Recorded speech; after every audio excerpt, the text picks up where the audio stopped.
बुला रहा हूँ पूर्व विधायक वाघ चौधरी जी और वर्तमान में चेयरमैन भी हैं वाघ चौधरी। अगर भारतीय जनता पार्टी को कोई हरा रहा है तो बहुजन समाज पार्टी हरा रही है। बहुजन समाज पार्टी जिंदाबाद, बहुजन समाज पार्टी जिंदाबाद, बहुजन समाज पार्टी जिंदाबाद।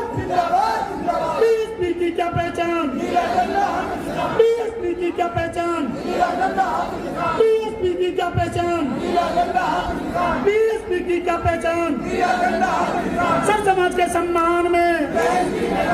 सब समाज के सम्मान में, सब समाज के सम्मान में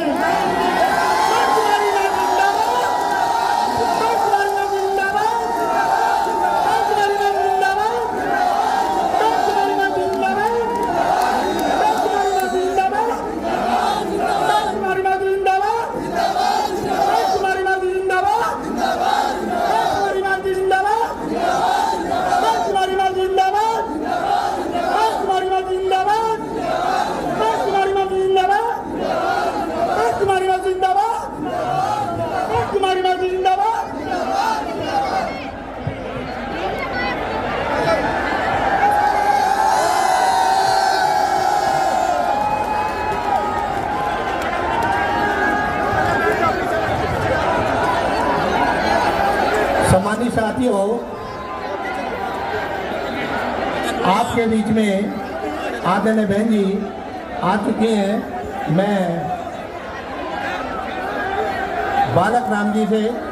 और नंद किशोर जी से और कुलदीप ओके जी से आग्रह करूंगा कि मान्य बहन जी का मुकुट दे करके स्वागत करें।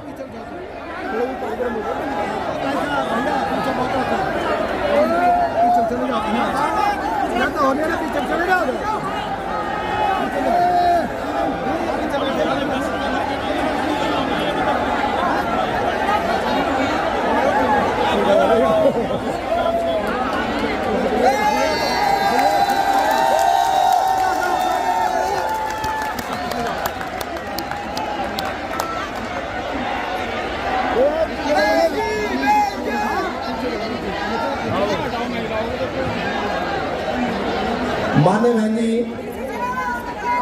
का आप सब लोग ताली बजा करके स्वागत करेंगे, सभी लोग सम्मान करेंगे। मैं बहन जी से आग्रह करूंगा कि वो सभा को संबोधित करें।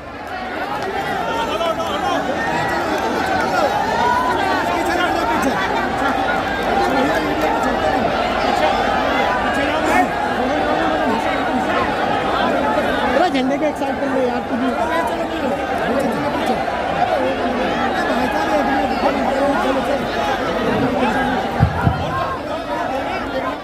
प्रकट करती हूँ।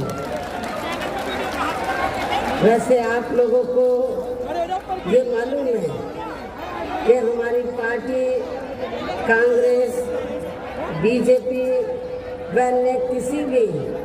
विरोधी पार्टी तथा गठबंधन आदि के साथ मिलकर नहीं, बल्कि अकेले ही अपनी पार्टी के बलबूते पर पूरी तैयारी व दमदारी के साथ ये चुनाव लड़े। इसके साथ ही हमने टिकट बंटवारे के मामले में भी सब समाज के लोगों को उचित भागीदारी दी है, जिनको कामयाब बनाने के लिए अपनी पार्टी के लोग पूरे जी जान से लगे हैं। हालांकि आप लोगों को ये मालूम है कि आपके पश्चिमी यूपी में, वैसे तो पूरे यूपी में सब समाज के लोग रहते हैं, सभी धर्मों को मानने वाले लोग रहते हैं, लेकिन आपके पश्चिमी यूपी में अपन मामलों में रही गलत नीतियों एवं गलत कार्य प्रणाली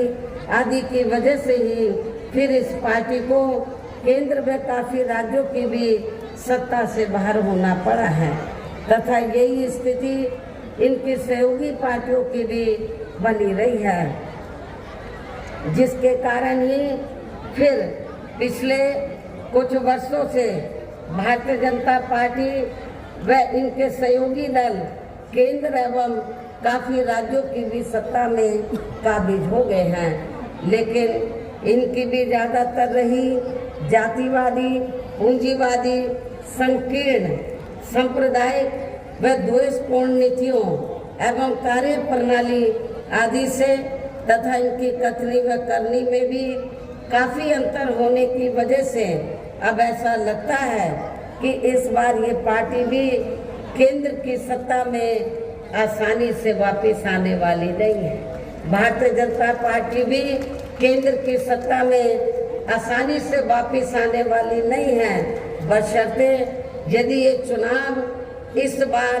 फ्री एंड फेयर होता है तथा आम चर्चा के मुताबिक वोटिंग मशीनों में भी कोई गड़बड़ी आदि नहीं की जाती है। और वैसे भी इस बार चुनाव में इनकी कोई भी पुरानी व नई चल रही नाटकबाजी, जुमलेबाजी व गारंटी आदि काम में आने वाली नहीं है, क्योंकि अब देश की जनता काफी हद तक इस बात को समझ चुकी है कि इनकी पार्टी ने अब तक देश के विशेषकर गरीबों, कमजोर तबकों, मध्यम वर्गीय एवं अन्य मेहनतकश लोगों को जो इन्हें अच्छे दिन दिखाने के असंख्य प्रलोभन भरे वायदे किए हैं तथा अनेकों हवाई व कागजी गारंटी आदि भी दी है, तो उनका जमीनी हकीकत में अभी तक इन्होंने लगभग 1/4 हिस्सा कार्य भी पूरा नहीं किया है, बल्कि इसके स्थान पर इनका ज्यादातर समय व ताकत भी यहाँ इनके अपने चहेते रहे बड़े बड़े पूंजीपतियों व धन्ना सेठों आदि को ही ज्यादा से ज्यादा माला माल व धनवान बनाने में तथा उन्हें हर स्तर पर छूट देने में व बचाने में ही लगी रही है, जिनके अधिकांश आर्थिक सहयोग से ही ये पार्टी व अन्य पार्टियां भी अपना संगठन चलाती हैं तथा चुनाव आदि भी लड़ाती हैं, जिसका काफी कुछ खुलासा बॉन्ड की आई रिपोर्ट से भी हो जाता है। इसके साथ ही अब ऐसा लगता है कि कांग्रेस पार्टी की तरह ही बीजेपी ने भी केंद्र की तमाम सरकारी जांच एजेंसियों का ज्यादातर राजनीतिकरण ही कर दिया है। इसके अलावा देश के किसान वर्ग भी वर्तमान बीजेपी की सरकार में शुरू से ही अपनी विभिन्न समस्याओं को लेकर काफी ज्यादा दुखी व परेशान रहे हैं और अभी भी हैं, जबकि यूपी में 4 बार हमारी पार्टी की रही सरकार ने इनके हितों का भी हर स्तर पर विशेष ध्यान रखा है। मैं अपने किसान भाइयों को ये कहना चाहती हूँ कि जब भी उत्तर प्रदेश में बीएसपी के नेतृत्व में सरकार बनी है तो हमारी पार्टी की सरकार ने किसानों को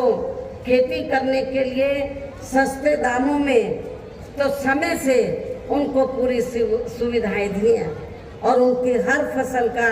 उन्हें उचित दाम दिया है। और आपके पश्चिमी यूपी में क्योंकि गन्ना काफी होता है तो गन्ना किसानों को मालूम है कि उनके गन्ने का भी हमारी सरकार ने वर्तमान या पहले जो भी सरकारें रही हैं उनसे कई गुना ज्यादा दाम बढ़ाकर उनको दिया है। इतना ही नहीं बल्कि केंद्र में पूर्व की रही कांग्रेसी सरकार की तरह ही वर्तमान भाजपा सरकार में भी इनकी जातिवादी, हीन, सांप्रदायिक एवं पूंजीवादी सोच व नीतियों के चलते ही पूरे देश में सर्व समाज में से खासकर गरीबों, दलितों, आदिवासियों, पिछड़े वर्गों, मुस्लिम व अन्य धार्मिक अल्पसंख्यक समाज के लोगों का भी पूर्ण रूप से विकास व उत्थान आदि नहीं हो सका है। और इस संदर्भ में वैसे आप लोगों को ये मालूम है कि पूरे देश में यहाँ दलितों, आदिवासियों एवं अन्य पिछड़े वर्गों का सरकारी नौकरियों में वर्षों से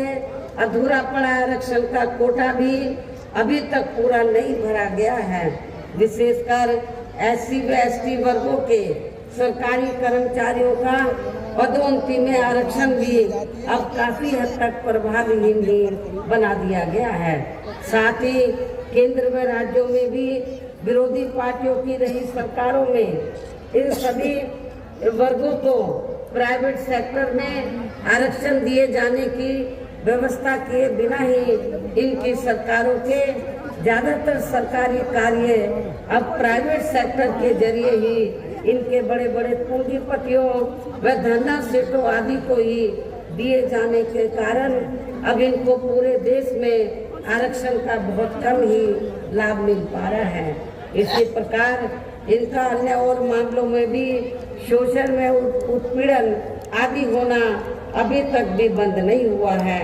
इसके साथ साथ मुस्लिम व अन्य धार्मिक अल्पसंख्यक समाज के